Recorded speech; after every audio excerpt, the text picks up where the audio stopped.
Well, nasabihan na rin naman po ko na pwede na siyang i-announce today Okay. na sa August, tama ba? In August po, I will be releasing my first EP. Oh my gosh! Wow, tell Sage he's gonna release his first EP in August. Okay. I will be releasing my first EP and in August din po magsa-start yung mga local tours po. Yo, that's the news we all 18 and berries were waiting for, and finally he said it. I mean, wow. Meron bang chance of international tours din? Why not? Yeah!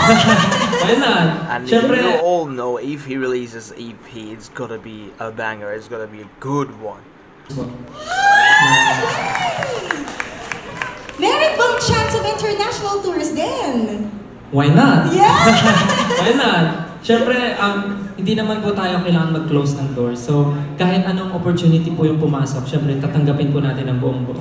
Yes, we... So parang nawala siya sa katawan ko na magre-release pala ako. Kahit hilong-hilong ako, talagang si Justin, si Cyan, yung buong team, nakatutok talaga sila dun sa mga revision. He's sharing how everyone helped him while he was recording, while he was preparing for his single, and everyone helped him. Yung buong team, nakatutok talaga sila dun sa mga revisions, yung mga sinesend na videos, nagpapacheck.